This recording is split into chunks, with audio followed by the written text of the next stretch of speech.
In my working career, I was in computing and telecommunications. So I was very interested when I, quite by accident, came across a reference to the great fire control controversy that occurred before the war between the dryer and fire control and pollen fire control systems.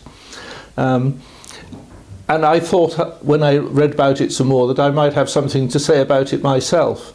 And one of the things you have to say about these things is well, how did this equipment actually perform during the Battle of Jutland? So that in turn led me to trying to find out about Jutland. And what I discovered was that I couldn't really get the information I wanted without going back to some original sources. And therefore, having done that to a limited extent in my previous book, which was principally about gunnery and fire control, I thought that I might be able to apply the same methodology to the whole battle, and that's what my present book tries to do. One of the things it does is to try and go back to the original sources, and particularly on the British side, the original sources are what are now called the official dispatches. Whenever a ship or a senior commander took part in an event like the Battle of Jutland, he was expected to write a dispatch to his superior officer explaining what he did and also, to a certain extent, what he saw of the events of the battle. So this is an absolutely wonderful source, primary source. The problem with it, of course, is that because the Jutland particularly was a battle which was very confused and where the visibility was bad and therefore people couldn't see a huge amount about what was going on. So there's a lot of inconsistencies in those reports, but despite that, they're the sources that one has to go back to. And I think that almost everything that has been written since, to a very large extent, depends on those original sources. So my book makes a big point about using those sources. The other thing, and the second thing about my book, is that it makes extensive use of the signals. That is, the communications that took place between senior officers and their subordinates, in which orders were issued, reports were returned. This is, as it were, the voice of the battle. And readers of my book will find that it contains many tables of signals which are keyed into the particular events that the text describes, so that they can always refer to what was in effect said during the course of the battle. Well, the first question is, what was the outcome of the battle? And it's a convenient shorthand to say that the Royal Navy won a strategic victory, although it was a tactical defeat. It was a strategic victory because the Royal Navy, remained at the end in control of the battleground.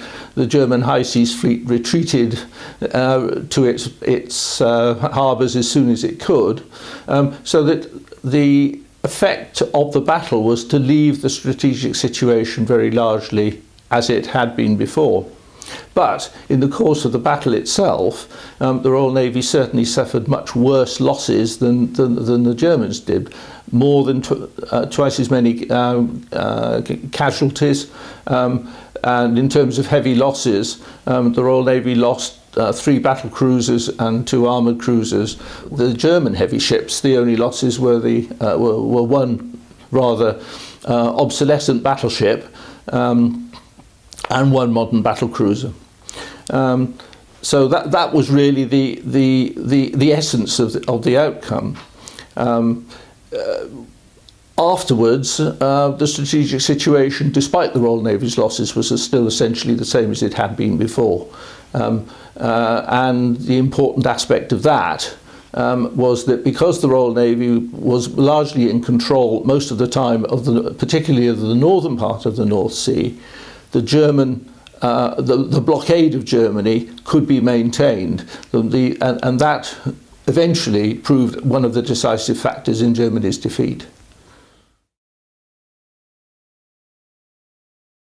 The Battle of Jutland was not, as some people have been saying during this centenary, at least I don't think, you can say that it was the battle that won the war.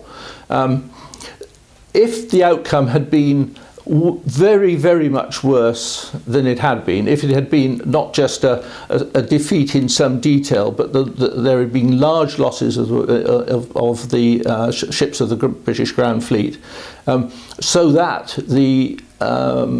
the blockade of Germany could no longer be maintained, that would have had a decisive effect on the outcome of the war. If there had been no blockade and insufficient forces in the North Sea, perhaps not only would the blockade have been broken, but Germany might have been able to use surface ships to attack the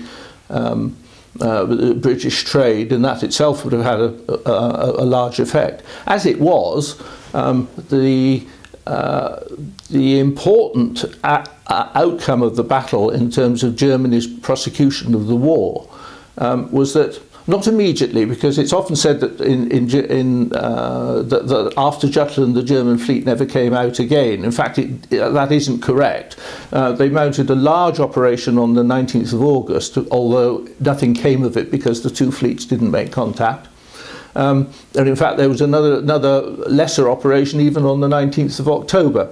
But after that, it's the case that the German surface fleet remained in harbour, and they put all their efforts into the unrestricted submarine campaign.